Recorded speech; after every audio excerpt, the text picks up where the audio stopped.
Hello friends, this is Twinkle and welcome to the channel.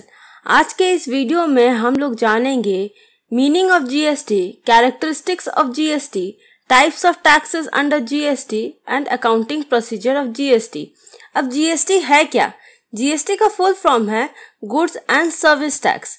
तो चलिए हम लोग समझते हैं पहले मीनिंग ऑफ जीएसटी।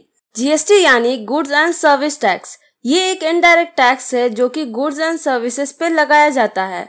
इसका वेरियस रेट्स है, जैसे 0% हो गया, 5% है, 12%, 18% एंड 28%। अलग अलग प्रोडक्ट्स पे अलग अलग जीएसटी रेट लगता है। पहले क्या था, बहुत सारा इनडायरेक्ट टैक्सेस था, जैसे excise duty, service tax, central sales tax, octroi and entry tax, purchase tax, entertainment tax, VAT और भी बहुत सारा। इन सबको मिला के क्या कर दिया गया है, अब जीएसटी में डाल दिया गया है। यानी क्या है, जीएसटी बहुत सारे अलग अलग इनडायरेक्ट टैक्सेस का मिश्रण है। और जैसे अगर किसी प्रोडक्ट का जीएसटी रेट 18% वेस्ट बंगाल में है, तो वो तमिलनाडु में भी वही होगा और यूपी में भी वही होगा। यानी कि वन नेशन वन टैक्स, हर जगह एक ही टैक्स रेट रहेगा। और जीएसटी एक्ट पार्लियामेंट में कब पास हुआ था? 24 मार्च 2017 में। और कब से इफेक्ट में आया था? 1 जुलाई 2017। अब कैरेक्टरिस्टिक्स क्या क्या है जीएसटी का? GST is a comprehensive indirect tax. जैसे कि अभी हम लोग समझे थे कि बहुत सारा इनडायरेक्ट टैक्सेस हुआ करता था पहले, वो सबको मिला के क्या कर दिया है, जीएसटी में ले आया गया। तो वही बोल रहा है, GST is a comprehensive indirect tax except custom duty, electricity, taxes on petroleum, taxes on alcoholic drinks and taxes levied by local bodies. ये नहीं आता है जीएसटी में। ऑल इनडायरेक्ट टैक्सेस क्या हुआ, एक सिंगल टैक्स में ले आया गया है, जिसको कि हम लोग जीएसटी कहते हैं। एंड यूनिफॉर्म जीएसटी रेट्स, यानी कि जो रेट आपके एक स्टेट में है, दूसरे स्टेट में भी सेम रेट्स ही होगा, कोई डिफरेंस नहीं होगा रेट्स में। और GST paid is not a cost, मतलब कि अगर परचेस करते टाइम हम लोग कोई जीएसटी दे रहे हैं तो वो कॉस्ट नहीं है, वो एसेट है, क्योंकि वो सेटल हो जाता है, मतलब सेट ऑफ हो जाता है अगेंस्ट जीएसटी कलेक्टेड। मतलब कि जो हम लोग सेल्स किए हैं उसमें जो हम लोग को जीएसटी मिलता है उससे सेट ऑफ हो जाता है। ये कैसे होता है ये हम लोग आगे समझेंगे। Now let's move forward to our next topic which is types of taxes under GST. जब भी कोई परचेज या सेल होता है वो या तो विद इन द स्टेट होता है या तो आउटसाइड द स्टेट होता है। जो with in the state transactions होते हैं उसको इंट्रा स्टेट ट्रांजैक्शंस कहते हैं, और जो आउटसाइड द स्टेट होते हैं उसको इंटर स्टेट ट्रांजैक्शंस कहते हैं। अब इंट्रा स्टेट ट्रांजैक्शन जब हो रहा है तो उसमें दो टैक्सेस लगते हैं, एक है सेंट्रल जीएसटी, दूसरा है स्टेट जीएसटी। और जब इंटर स्टेट होता है, that is outside the state, तब लगता है integrated GST, that is IGST. और जब भी इंपोर्ट या एक्सपोर्ट होता है तब भी आईजीएसटी ही लगता है। एग्जाम्पल लेके हम लोग समझते हैं कि सीजीएसटी, एसजीएसटी, आईजीएसटी में रेट्स कैसे लगता है। तो अगर जीएसटी रेट 12% है और transaction within the state हुआ है तो सीजीएसटी 6% लग जाएगा और एसजीएसटी भी 6% लग जाएगा। यानी कि जो मेरा जीएसटी रेट है वो हाफ हो जाएगा सीजीएसटी में और एसजीएसटी में। और अगर आउटसाइड द स्टेट ट्रांजैक्शन हो रहा है, दैट इज इंटर स्टेट है, तो आईजीएसटी में 12% ही आ जाएगा। सिमिलरली अगर मेरा जीएसटी रेट है 18% और transaction within the state है, that is intra state transaction है, तो सीजीएसटी में आ जाएगा 9%, एसजीएसटी में आ जाएगा 9%। और अगर इंटर स्टेट है, that is outside the state है, तो आईजीएसटी में आ जाएगा 18%।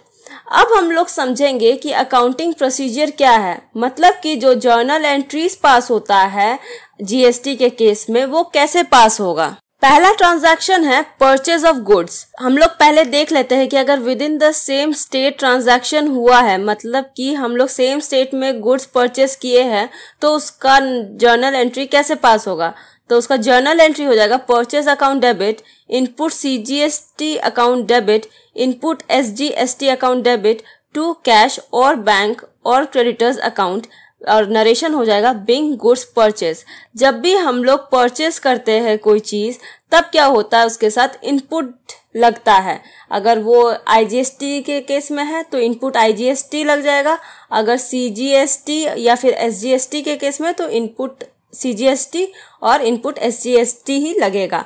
ठीक है, अब अगर ट्रांजैक्शन आउटसाइड द स्टेट हुआ है तो जर्नल एंट्री हो जाएगा purchase account debit input IGST account to cash bank और क्रेडिटर अकाउंट, और नरेशन वही हो जाएगा बीइंग गुड्स परचेज।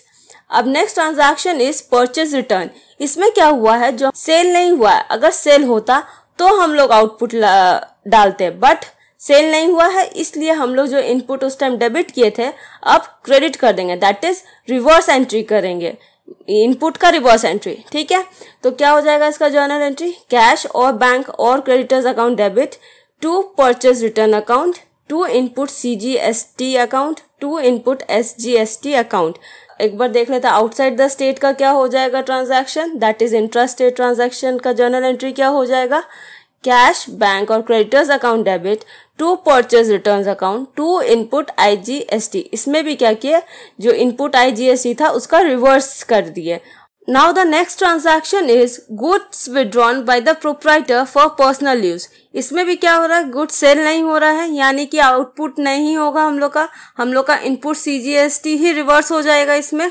तो इसका जर्नल एंट्री क्या हो जाएगा, within the same state में drawings account debit to purchase account to input CGST account to input SGST account, narration हो जाएगा being goods withdrawn by proprietor for personal use. और अगर आउटसाइड द स्टेट ट्रांजैक्शन है, that is inter state transaction, तो क्या हो जाएगा इसका journal entry, drawings account debit to purchase account to input IGST account, narration हो जाएगा being goods withdrawn by proprietor for personal use. Now the next transaction is goods distributed as free samples, lost by fire or theft। तो क्या हो जाएगा इसका journal entry in case of intrastate transactions, advertisement account debit, loss by fire account debit, loss by theft account debit to purchase account to input CGST account to input SGST account, और narration हो जाएगा being goods distributed as free samples, goods destroyed by fire and stolen. और in case of interstate transaction हो जाएगा advertisement account debit, loss by fire account debit, loss by theft account debit to purchase account to input IGST account, और narration हो जाएगा being goods distributed as free samples, goods destroyed by fire and stolen. Moving forward towards our next transaction, which is sales of goods. So in case of intrastate transaction, the journal entry will be cash or bank or debtors account debit to sales account to output CGST account to output SGST account, narration हो जाएगा being goods sold। Case of interstate transaction, journal entry हो जाएगा cash bank और debtors account debit to sales account to output IGST account, narration हो जाएगा being goods sold. Now the next one is sales return. तो in case of intrastate transaction journal entry हो जाएगा sales return account debit, output CGST account debit, output SGST account debit to cash bank और debtors account. क्योंकि यहाँ purchase तो हुआ नहीं था, यहाँ क्या होता, जो हम लोग सेल किए थे वही हमारे पास रिटर्न आ गया था, इसलिए जो हम लोग आउटपुट CGST और आउटपुट SGST था वो रिवर्स हो गया था। और in case of interstate transaction क्या हो जाएगा, sales return account debit, output IGST account debit to cash और बैंक और डेटर्स अकाउंट। अब हम लोग का नेक्स्ट ट्रांजैक्शन है परचेज ऑफ फिक्स्ड एसेट्स। अगर हम लोग फिक्स्ड एसेट्स सेम स्टेट से खरीद रहे हैं तो जर्नल एंट्री क्या हो जाएगा, fixed assets account debit, input CGST account debit, input SGST account debit to bank account, और नरेशन हो जाएगा बीइंग फिक्स्ड एसेट्स परचेज। अगर हम लोग फिक्स्ड एसेट दूसरे स्टेट से खरीद रहे हैं, दैट इज अगर ट्रांजैक्शन मेरा इंटर स्टेट है तो उसका जर्नल एंट्री क्या हो जाएगा, fixed asset account debit, input IGST account debit to bank account, narration हो जाएगा being fixed assets purchased. Now our next transaction is any expenses, for example rent paid. तो अगर रेंट सेम स्टेट में पे किया जा रहा है तो उसका जर्नल एंट्री हो जाएगा rent account debit, input CGST account debit, input SGST account debit to cash और बैंक अकाउंट, नरेशन हो जाएगा बीइंग रेंट पेड। यही अगर आउटसाइड द स्टेट हो रहा है तो जर्नल एंट्री हो जाएगा rent account debit, input IGST account debit to cash और बैंक अकाउंट, नरेशन हो जाएगा being rent paid. Now the next transaction is अगर कोई इनकम हो रहा है तो that is for example commission received. तो क्या हो जाएगा इसका जर्नल एंट्री अगर within the same state है तो कैश और bank account debit to commission received account to output CGST account to output SGST account और नरेशन हो जाएगा बीइंग कमीशन रिसीव्ड। और अगर आउटसाइड द स्टेट हो रहा है, दैट इज हम लोग को कहीं बाहर से पेमेंट मिल रहा है, भाई कहीं बाहर से कमीशन मिल रहा है, तो उसका जर्नल एंट्री हो जाएगा कैश और bank account debit to commission received account to output IGST account और नरेशन हो जाएगा बीइंग कमीशन रिसीव्ड। जितना भी ट्रांजैक्शंस है वो सबको पास करने के बाद हम लोग GST का अमाउंट सेटल करते हैं, दैट इज आउटपुट GST और इनपुट GST को एडजस्ट करके जो रिमेनिंग अमाउंट रहता है उसको कैसे एडजस्ट करते हैं वो जानेंगे। बट उससे पहले ये जान लेते हैं कि GST किस किस ट्रांजैक्शन में नहीं लगता है। पहला है amount introduced into the business by proprietor as capital, मतलब कि ओनर अगर कोई कैपिटल ला रहा है तो उसमें GST नहीं लगेगा। और अगर ओनर कोई अमाउंट विड्रॉ कर रहा है, दैट इज कोई ड्रॉइंग्स कर रहा है, तो उसमें भी नहीं लगेगा। अमाउंट अगर बैंक में डिपॉजिट कर रहे हैं या बैंक से विड्रॉ कर रहे हैं, फिर अगर हम लोग क्रेडिटर्स को पेमेंट कर रहे हैं, उसमें डिस्काउंट मिल रहा है, तो उसमें भी GST नहीं लगता है, क्योंकि ऑलरेडी जब हम लोग गुड्स खरीदे होते हैं तब क्या करते हैं, ऑलरेडी गुड्स में लगा चुके होते हैं GST। वही चीज है amount receive from debtors and discount allowed, मतलब कि जब हम लोग गुड्स बेचे होते हैं तब भी हम लोग लगा चुके होते हैं GST, तो पेमेंट मिलेगा तब क्यों वापस से GST लगेगा। Then bad debts written off and bad debts recovered, payment of wages and salary, payment of electricity and water bills and payment of travelling expenses, ये सब में GST नहीं लगता है। अब हम लोग समझते हैं कि कैसे GST को सेट ऑफ किया जाएगा। तो अगर सिर्फ इंट्रास्टेट ट्रांजैक्शंस हुआ है तो कैसे सेट ऑफ होगा। तो पहले हम लोग देखते हैं कि इनपुट CGST और आउटपुट CGST को कैसे सेट ऑफ किया जाए। तो क्या होगा उसका journal, output CGST account debit to input CGST, narration हो जाएगा being input CGST set off against output CGST। अब जब हम लोग इनपुट SGST को सेट ऑफ करते हैं अगेंस्ट आउटपुट SGST, तो क्या हो जाएगा इसका journal entry, output SGST account debit to input SGST account और नरेशन हो जाएगा being input SGST set off against output SGST।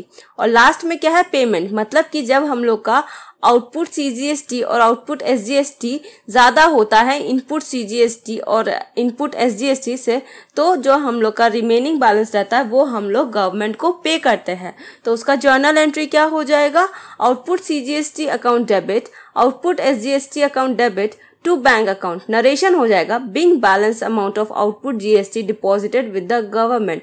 अब ये जो तीन अलग अलग जर्नल एंट्री था इसको हम लोग साथ में भी लिख सकते हैं। वो कैसे, output CGST account debit, output SGST account debit to input CGST account to input SGST account to bank account, narration हो जाएगा being GST adjusted and balance amount paid.